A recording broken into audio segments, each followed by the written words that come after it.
कुबेर का अहंकार। यह एक पौराणिक कथा है। कुबेर तीनों लोकों में सबसे धनी थे। एक दिन उन्होंने सोचा कि हमारे पास इतनी संपत्ति है, लेकिन कम ही लोगों को इसकी जानकारी है। इसलिए उन्होंने अपनी संपत्ति का प्रदर्शन करने के लिए एक भव्य भोज का आयोजन करने की बात सोची। उसमें तीनों लोकों के सभी देवताओं को आमंत्रित किया गया। भगवान शिव उनके इष्ट देवता थे, इसलिए उनका आशीर्वाद लेने वे कैलाश पहुँचे और कहा, प्रभु, आज मैं तीनों लोकों में सबसे धनवान हूँ। यह सब आपकी कृपा का फल है। अपने निवास पर एक भोज का आयोजन करने जा रहा हूँ।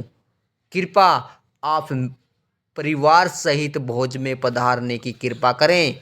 भगवान शिव कुबेर के मन का अहंकार ताड़ गए। बोले, वत्स्य, मैं बूढ़ा हो चला हूँ, कहीं बाहर नहीं जाता। कुबेर गिड़गिड़ाने लगे, भगवान, आपके बगैर तो मेरा सारा आयोजन बेकार चला जाएगा। तब शिव जी ने कहा, एक उपाय है, मैं अपने छोटे बेटे गणपति को तुम्हारे भोज में जाने को कह दूंगा। कुबेर संतुष्ट होकर लौट गए। नियत समय पर कुबेर ने भव्य भोज का आयोजन किया। तीनों लोकों के देवता पहुंच चुके थे। अंत में गणपति आए और आते ही कहा, मुझको बहुत तेज भूख लगी है, भोजन कहाँ है? कुबेर उन्हें ले गए। भोजन से सजे कमरे में सोने की थाली में भोजन परोसा गया। क्षण भर में ही परोसा गया सारा भोजन खत्म हो गया। दोबारा खाना परोसा गया, उसे भी खा गए। बार बार खाना परोसा जाता और क्षण भर में गणेश जी उसे चाट कर जाते।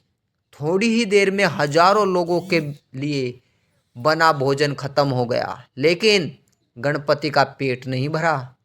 वे रसोई घर में पहुंचे और वहां रखा सारा कच्चा सामान भी खा गए, तब भी भूख नहीं मिटी। जब सब कुछ खत्म हो गया तो गणपति ने कुबेर से कहा, जब तुम्हारे पास मुझे खिलाने के लिए कुछ था ही नहीं, तो तुमने मुझे न्योता क्यों दिया था? कुबेर का अहंकार चूर चूर हो गया।